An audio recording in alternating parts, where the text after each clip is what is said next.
Now, carbon dating puts us at around 8500 BCE, and this is when we believe Chicago really started flourishing. And there's this sense of community that swells and motivates people to find inspiration from the elders in the settlement, even creating monuments. And this creates an environment worth defending, worth fighting for. Archaeological evidence suggests that the Stone Age may have unfolded quite differently from what we previously believed. With our groundbreaking historical simulations, we explore how the ancient United States might have developed from the earliest settlement of Chicago to beyond in the landscape, finding occasional tribal villages, some still peaceful at this point, but others, as we have witnessed, hostile. While the elders had pushed for this constant exploration, especially around the lands of Chicago, there were a lot of things happening internally in the settlement. None bigger than the agricultural development that occurred. Farming tools, cultivating the land and making it work for the people was of paramount importance and attributed to massive growth of the settlement. We may take it for granted today, but our early ancestors first discovered that the land around Chicago was good for olives and flax seeds. While people were learning new trades in the settlement, the early day explorers were literally mapping the world around them. And while it still remains a heavily debated point, we believe that around 7500 BCE was when the United States met their closest neighbor, or at least the closest advanced neighbor. That happened to be the Persian Empire. The Persians were slightly stronger, certainly more advanced at this time than ancient United States, but both were fairly comparable in the sense of establishments of settlements and army size, even though the Persians were, like we said, stronger.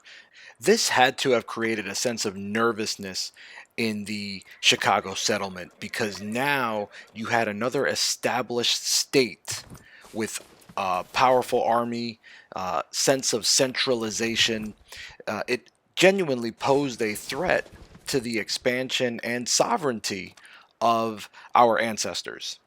It caused the people of Chicago to start expanding outward. You start seeing the development of towns occurring, and by we believe around 750 BCE, the exploration of new lands grows, now not with a sense of exploring just for the sake of exploring, but looking for new lands to settle into. Expansion becomes part of this philosophy that in order to survive, we must expand.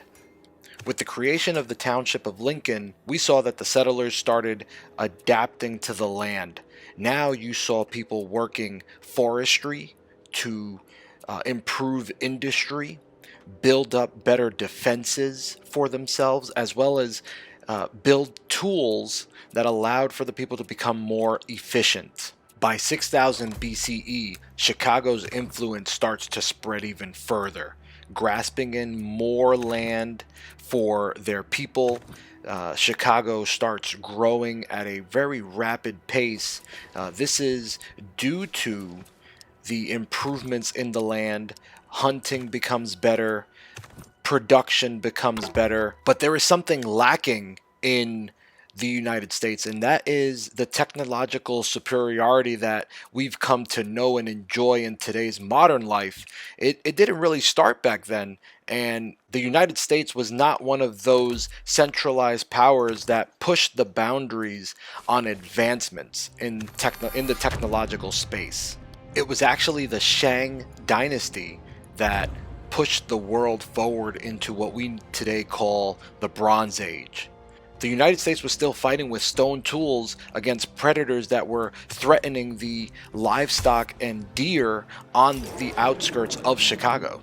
But finding what worked for the people of Chicago is what ultimately pushed the United States into the Bronze Age, where they realized that having access to stronger tools, stronger weaponry would be more beneficial. And in this new age comes with it a brand new sense of conflict that the United States had never known before. And that's episode 2. So excited to finish that one. Please join me on the next one where we explore what happens here in the Bronze Age. Are we going to get into some conflict with Persia? Are we maybe going to meet some new folks? We already know that we have 8 people on this map, so we got to believe that we're going to meet somebody new. What in the world is going to happen in the Age of Bronze? I can't wait to bring it to you. Make sure you like and subscribe and come back for the next one. Thanks so much.